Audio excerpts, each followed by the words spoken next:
India will be a developed country by 2047. That's the great ambition and vision of the Prime Minister. और कोशिश किसे कहते हैं? This is the time of India or Bharat. ये जो पाकिस्तान की मईशत मुकम्मल तौर पर तबाह और बर्बाद है, महंगाई, भारत में महंगाई है 4.9%। कभी पाकिस्तानी कौम ने ये सोचा कि हमारी 9-10 गुना क्यों है? ये छोटी छोटी ढेरियां हैं, गंदगी की, गलाजत की, खबासत की, बेशर्मी की, बेहयाई की, बेवफाई की। लेकिन इस वक्त तो सिचुएशन ये है कि मजीद दर मजीद अवाम पे ही बोझ पड़ता चला जा रहा है। तो ये अब बिजली भी महंगी हो गई है, अब इसका कसूर किस पे डाला जाए?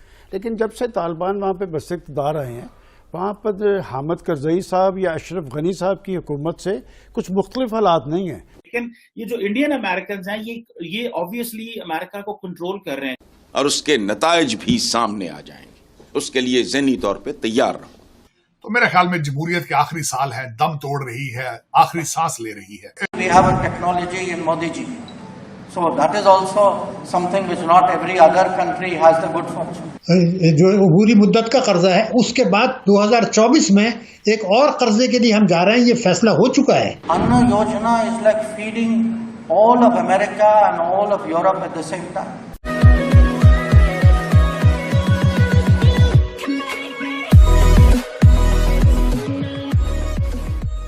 नमस्कार दोस्तों, हम सबको पता है कि इंडिया 5th लार्जेस्ट इकोनॉमी है, कभी भी 3rd लार्जेस्ट इकोनॉमी बन सकता है।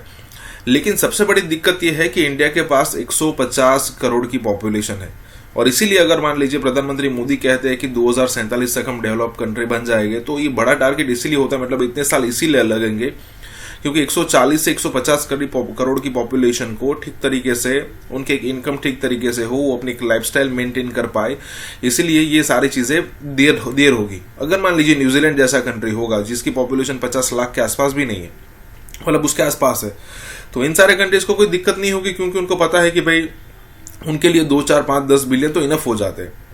जबकि इंडिया के लिए 2, 4, 5, 10 बिलियन में कुछ नहीं होता। मतलब अगर आप देखो पिछले दिनों कश्मीर का बजट जो इंडिया ने अलोकेट किया था वो $14 बिलियन था, मतलब सिर्फ एक कश्मीर का। तो आप सोच सकते हैं कि इंडिया, कश्मीर एक स्टेट है और इंडिया के कितने अलग अलग स्टेट है हम सबको पता है। और साइज वाइज अगर आप देखने जाओ तो कई सारे ऐसे स्टेट है जहां पर 20, 25, 30 बिलियन आप अलोकेट करने पड़ेंगे। कहने का मतलब ये है कि जब इंडिया स्ट्रांग हो जाएगा तब इंडिया के सारे लोग, 140 करोड़ लोग स्ट्रांग हो जाएंगे और यही चीज है जो इंडिया को पावरफुल बनाएगी। बड़े बड़े कंट्रीज आसपास घूमने वाले हैं।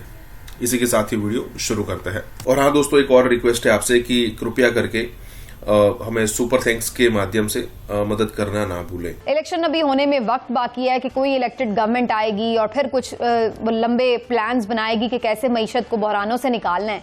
लेकिन इस वक्त तो सिचुएशन ये है कि मजीद दर मजीद अवाम पे ही बोझ पड़ता चला जा रहा है। तो ये अब बिजली भी महंगी हो गई है, अब इसका कसूर किस पे डाला जाए? ये क्या पहले वाले जो हमारे एग्रीमेंट्स हैं उनका शाखसाना है या कोई इसकी नई वजूहात है? बहुत शुक्रिया।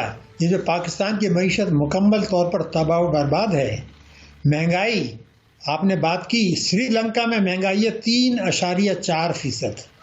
कभी पाकिस्तानी कौम ने ये सोचा कि हमारी 9-10 गुना क्यों है? भारत में महंगाई है 4.9%। इसका वाज़ेह मतलब है कि ये जो महंगाई है जिससे अवाम कुचले जा रहे हैं, उसका ताल्लुक हुकूमतों की पॉलिसियों से है।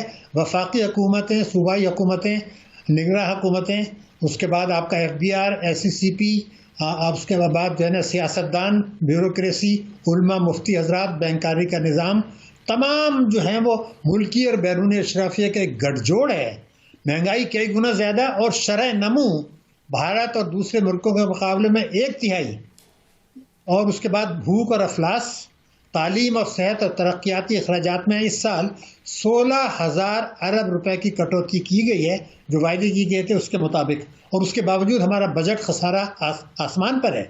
अगर मैं आपके नाज़रीन की खिदमत में ये अर्ज़ करना चाहूँ कि जनाब, अभी हम IMF से किस्तें हमें 2 मिलनी हैं जो अबूरी मुद्दत का कर्जा है, उसके बाद 2024 में एक और कर्जे के लिए हम जा रहे हैं, ये फैसला हो चुका है।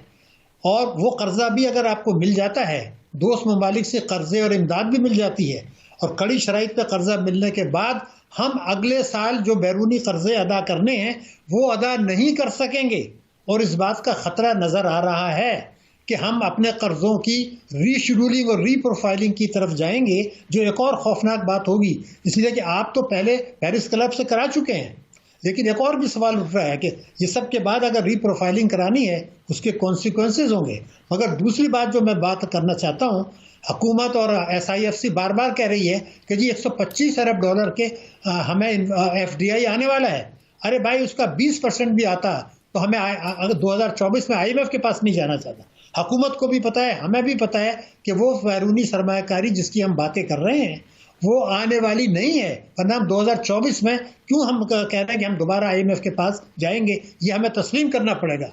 जबकि हमें ये भी तस्लीम करना पड़ेगा कि अब पाकिस्तान और IMF साथ साथ नहीं चल सकते। न्यू ग्रेड गेम में आपने नहीं, लेकिन डॉक्टर साहब सूरत हाल बदल नहीं जाएगी जब नई गवर्नमेंट आएगी, इलेक्टेड गवर्नमेंट आएगी तो ऑटोमेटिकली जाहिर है एक 5 साल के लिए गवर्नमेंट इलेक्ट होकर आएगी तो दोस्त मुल्क भी कुछ ट्रस्ट कर सकेंगे और बैरूनी सरमायाकारी की कुछ राह खुलेगी। आपको ये क्यों खदशा है कि नहीं आएगी?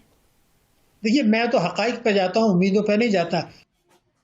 साजिद साहब, मालदीव और भारत के तनाज़े पर आप क्या कहना चाहेंगे? क्या है, थोड़ी इसके बारे में जरा बताइए, आपकी क्या राय है इस पे? देखिए, इस वक्त मालदीव से ये एक ट्विटर का ड्रामा है। ये अल्टीमेटली हमारे लौंडे लपाड़े हर मुल्क के अंदर मौजूद हैं। जिस तरह पाकिस्तान के अंदर ट्विटर के लौंडे लपाड़े हैं, वो जो अमीर घरों के बिगड़े हुए बच्चे होते हैं, उनके बोर होते हैं, बाप उनको सालगिरह के ऊपर आईफोन ले देता है, सारा दिन आवारा फिरते रहते हैं, 5-5 अकाउंट बना के वो करते हैं। बिल्कुल इसी तरीके, इसी स्टाइल की वारदात मालदीव के अंदर भी यही हुई है। लेकिन इससे पहले मैं ये बताना चाहूंगा कि दुनिया में इस वक्त इन कंट्रीज के अंदर मालदीव, मॉरिशस, नेपाल, बर्मा, पाकिस्तान, बांग्लादेश, ये क्या हो रहा है? चाइना यहां पे जाके एस्टेब्लिशमेंट को पैसे फेंकता है तरक्याती मंसूबों की नजर से। जिस तरीके से आपने $26 बिलियन के पिज्जे खरीद लिए अमेरिका में, पापा जान में। हमारे एक बाजवा साहब थे यहाँ पे जो पापा जान में ड्राइवर थे और किसी बहुत बड़े अफसर के भाई थे, वो अमेरिका में ड्राइवर थे, और वह ड्राइवर से उनकी ऐसी अल्लाह ताला ने दुआ सुन ली कि आज उनके 150 पिज्जा है। पापा जान, अमेरिकन भी परेशान है, पापा जान भी परेशान है, पाकिस्तान भी परेशान है। तो बिल्कुल इसी तरह से अब मालदीव वालों का भी तो दिल करता है कि वो पिज्जे खरीदें, क्योंकि उनकी लोकेशन, जिस तरह आपकी लोकेशन आप बेच रहे हैं 76 साल से, उनको भी पता है कि हमारी लोकेशन इंपॉर्टेंट है, इंडियन ओशन पर हमारी लोकेशन है। तो चाइना को उनकी इस खबर का पता चला तो वो उन्होंने पैसे फेंके वहां पे।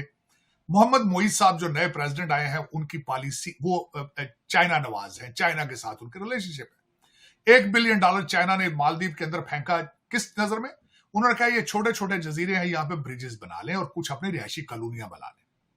इस वक्त मालदीव का 70% डेट जो है इट्स ओन्ड बाय चाइना। हर साल $92 मिलियन की किस्त मालदीव देता है चाइना को, जो कि उनका बजट का 10% है। अब हुआ क्या है, क्योंकि जब हमारे जो मौलवी साहब है मोहम्मद मोईज साहब, प्रेसिडेंट साहब, जब वो आए पावर में तो उन्होंने कुछ लौंडे लपाड़ों को कुछ जाबियां भी दी जो उनके लिए नारे लगाते थे। 3 बच्चे, 20 से 25 साल के बच्चे, 2 बच्चियां, 1 बच्चा है,